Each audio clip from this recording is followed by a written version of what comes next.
Ողջույն հարազատներ, այսօրվա խոսքը, որ ունեմ Սուրբ Հոգուց առաջնորդված, նախանձության և կռիվների մասին է։ Օրեր առաջ իմ սովորության համաձայն կերակրում էի թռչուններին, որ մեր պարտեզում մի փոքր տնակ եմ պատրաստել և պարբերաբար հաց եմ տալիս թռչուններին։ Եվ երբ որ հացը տվեցի, պատուհանից նայում էի, և թռչուններից մեկը մի խոշոր պատառ էր վերցրել, և ուրիշ թռչուն եկել էր և ուզում էր սրա բերանից խլեր այդ պատառը և կռիվ էին տալիս այդ մի կտոր հացի համար, բայց տնակի մեջ շատ հաց կար և բոլորին բավարար էր այդ հացը։ Եվ երբ որ տեսա, այսպես բարկություն դուրս եկավ մեջիցս և խոսում եմ տնից այդ մյուս թռչունի հետ և ասում եմ, «Դու հանգիստ թող դրան, ընդեղ լեցուն կա, գնա վերցրու, քեզ էլ կա, քեզ համար էլ բաժին կա, ինչ ես ընկել դրա հետևից»։ Եվ այդ ժամանակ Սուրբ Հոգին խոսեց իմ սրտիս հետ և ասեց, «Տեսնում ես, մարդիկ էլ էսպես են։ Մարդը չի նայում իր համար ինչ կա պատրաստված, նայում է ուրիշը ինչ ունի, որ այդ ուրիշինը ցանկանա, որ այդ ուրիշինը վերցնի, ամեն գնով հասնի դրան, որ այն մեկը ունի, ինքն էլ ունենա, բայց երբեք չի ասում, Տեր, որն է իմ աղեկ բաժինը»։ Եվ Սուրբ Հոգին խոսեց սրտիս հետ և ասեց, «Դու գիտես չէ ինչքան հաց ես դրել այնտեղ, որ բոլորին բավարար է»։ Ասեցի, «Գիտեմ, Տեր»։ Եվ Տերն ասեց, «Ես էլ գիտեմ, թե ում ինչ եմ տալիս, և գիտեմ, որ բոլորին բավարար է, ես աչառություն չեմ անում»։ Եվ Տերը աչառություն չի անում, սիրելիներ, եթե որևիցե մեկը ձեր կարծիքով ավելին ունի,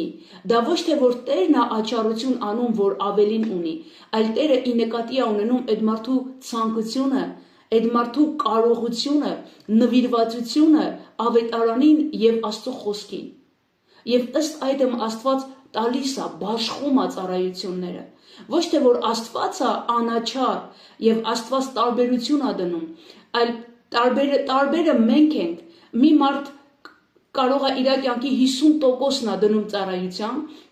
մյուսը 30-ը, մյուսը 100-ը, մյուսը 60-ը և դրա համաձայն Աստված բաշխում է այդ օրհնություններն ու ծառայությունները։ Եվ սա կախված է մեզանից, ինչքան մենք պահանջարկ ունենք, Աստված այդքան էլ տալիս է։ Եվ ինչի պիտի ես նախանձեմ որևիցե մեկի ծառայությանը կամ օրհնությանը, եթե գիտեմ, որ արդար Աստված կամեցավ այդ բաժինը այդ մարդու համար։ Եվ սա Աստծո սուվերեն կամքն է, ով եմ ես, որ ասեմ ինչու ես տալիս կամ ինչու չես տալիս։ Այսպես կարող է մտածել միայն անհավատ մարդը,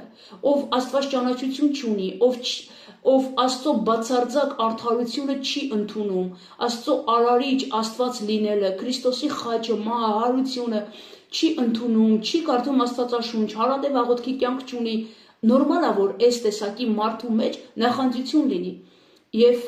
բողոք լինի, ինչի սա պիտի ունենա և ես չունենամ։ Բայց աննորմալ է, երբ որ վերստին ծնված քրիստոնյայի մեջ կա նախանձություն։ Սա ոչ թե աննորմալ է, անգամ անընդունելի է, որովհետև մենք այս աշխարհի մենտալիտետով պետքա չապրենք։ Մենք երկնային արքայության մտածելակերպով պիտի ապրենք։ Մենք այդ արքայությանն ենք պատկանում և երկնային արքայությունը ունի իր մենտալիտետը, ունի իր օրենքները, ունի իր նիստուկացն ու դրվածքը։ Այո, մենք ֆիզիկապես ապրում ենք այս երկրի վրա, բայց մենք ապրում ենք երկնային արքայության կանոններով։ Իսկ երկնային արքայության կանոններով ապրող մարդը ինքը գիտի Աստծո սուվերեն կամքը, ինքը երբեք չի նախանձի որևէ մեկի ոչ հաջողություններին, ոչ ծառայությանը, իմանալով, որ Աստված բաշխեց այդ մարդուն, Աստված է որոշել այդ մարդու համար, ինչի պիտի ես նախանձեմ։ Կամ եթե իմ և քո նպատակը հոգիների փրկությունն է, ավետարանչությունն է, Քրիստոսի փառքն է, ինչի պիտի ես նախանձեմ քո հաջողությանը։ Եթե քո միջոցով 100 հոգի ապաշխարի և իմ միջոցով 10 հոգի ապաշխարի,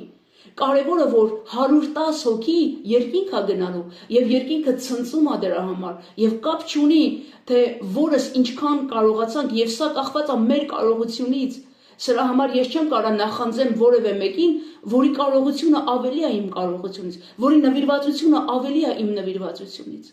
Չէ՞ որ մեր նպատակը հոգիների փրկությունն է,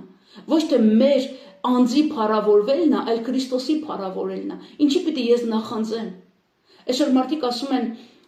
համացանցում ամեն երկրորդը ավետարանի չա դարել։ Եվ լավա որ դարել է, եթե իրապես խաչյալ եւ հարուցյալ Քրիստոս է քարոզվում,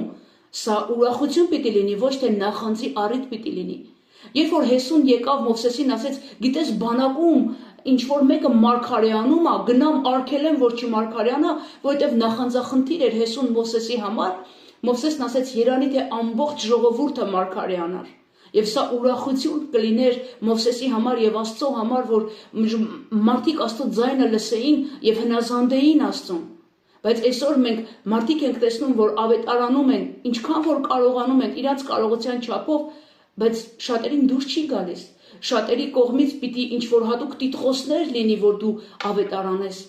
Բայց մարդը խոսում է խաչյալ ու հարուցյալ Քրիստոս, այն Քրիստոսին, որին ինքը ընդունեց որպես Տեր եւ Փրկիչ, որ հասկացավ իր մեղքերի թողությունը եւ կամենում է, որ բոլորին տա այդ բարի լուրը, այդ ավետիսը, որ սիրելիներ, ես փրկվել եմ, ես մաքրվել եմ, սրբվել եմ, արդարացվել եմ Քրիստոսի արյունով, դուք էլ ընդունեք Հիսուս Քրիստոսին եւ դուք էլ կունենաք այդ փրկությունը։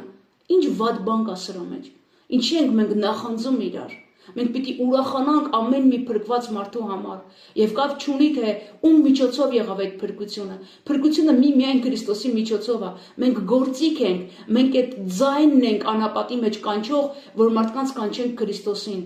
Սիրելիներ, եկեք մեր կռիվները, մեր նախանձությունները դնենք մի կողմ եւ ամեն մեկս ուրախանանք մեր բաժնով, որ Աստծո կողմից ունենք։ Աստված ամեն մեկից մեր բաժինը տվել է եւ դա աղեկ բաժինն է, ամենասքանչելի բաժինն է։ Մենք իրավունք չունենք նախանձելու կամ անարգելու միմյանց կամ վատաբանելու, այլ միայն ուրախանանք, որ ավետարանիչները շատանան եւ փրկվածները շատանան եւ մեր հոր տունը լցվի իր սիրելի զավակներով։ Եղեք օրհնված։